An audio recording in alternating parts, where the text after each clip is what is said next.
जय जिनेन्द्र। आज हम भगवान ऋषभ देव के बारे में जानेंगे, वे कौन हैं। तो जैन धर्म के अनुसार 24 तीर्थंकर होते हैं, जिसमें वो प्रथम तीर्थंकर ऋषभ देव हैं। प्रायः जब भी जैन धर्म की बात चलती है तो जैन धर्म को भगवान महावीर से जोड़ देते हैं और कहते हैं कि जैन धर्म की शुरुआत भगवान महावीर से हुई है।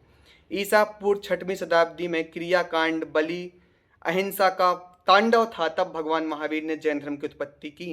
तो यह बात गलत है। लेकिन आप कहें कि आदिनाथ से या ऋषभ देव भगवान से तीर्थंकर की उत्पत्ति हुई है, तो यह बात भी नहीं है, क्योंकि जैन धर्म कहता है कि जैन धर्म अनादि निधन है और ऐसे कई योग होते हैं और हर योग में 24 तीर्थंकर होते हैं। तो ये इस योग के प्रथम तीर्थंकर ऋषभ देव है, जिन्होंने जैन धर्म के बारे में हमें बताया। तो अब कौन है ऋषभ देव? तो ऋषभ देव अयोध्या के एक राजकुमार थे, जिनके पिता का नाम नावी राय और माता का नाम मरु देवी, जो 14वें कुलकर माने जाते हैं। नावी राय उनके पुत्र थे राजा ऋषभ कुमार। ये राजा क्यों है और भगवान क्यों कह रहे हैं? क्योंकि जैन धर्म में कोई भी अवतार नहीं है, कोई पहले से भगवान बन के पैदा नहीं होता है। जो व्यक्ति पुरुषार्थ करता है वह भगवान बन जाता है। तो ऋषभ देव ने, जिनकी आयु 84 लाख पूर्व थी, उन्होंने राज्य किया। उनकी 2 पत्नी थीं, नंदा और सुनंदा। आज हम कहते हैं कि महिलाओं को शिक्षा देनी चाहिए कि नहीं देनी चाहिए, तो उनको अधिकार है कि नहीं। तो इस युग के प्रथम तीर्थंकर अपनी दोनों पुत्रियों को विद्या देते हैं। वह ब्राह्मणी और सुंदरी उनकी 2 पुत्रियां थीं। तो ब्राह्मणी को उन्होंने लिपि का ज्ञान दिया और सुंदरी उन्हें अंक विद्या दी। ऐसे राजा ऋषभ कुमार ने अपनी दोनों ही पुत्रियों को शिक्षित किया और उद्घोष किया कि कोई भी शिक्षा ग्रहण कर सकता है, चाहे वो स्त्री हो चाहे पुरुष। और उन्होंने प्रजा को असी मसी कृषि का ज्ञान दिया। और इंटरेस्टिंग बात, जो उनके पुत्र थे भरत चक्रवर्ती, जिनके नाम से इस देश का नाम भारत पड़ा है, इसके कई एविडेंसेस हैं।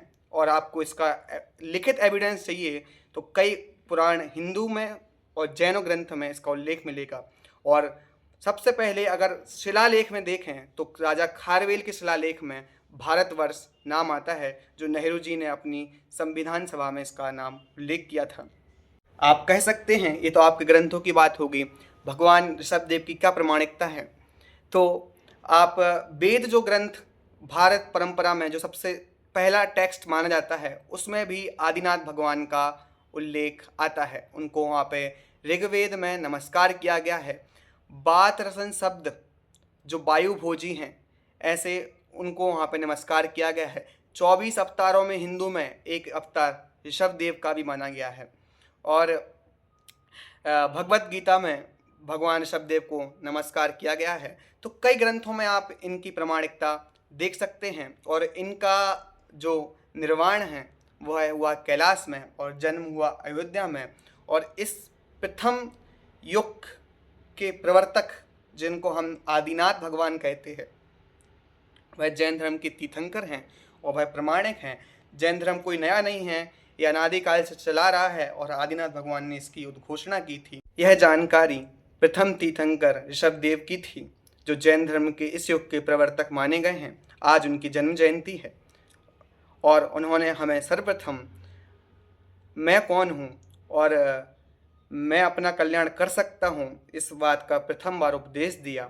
और वो खुद वीतरागी सर्वज्ञ बने और हमें भी मार्ग दे के गए हैं। तो उनको मार्ग पर हम चलकर अपना कल्याण कर सकते हैं। जय जिनेन्द्र।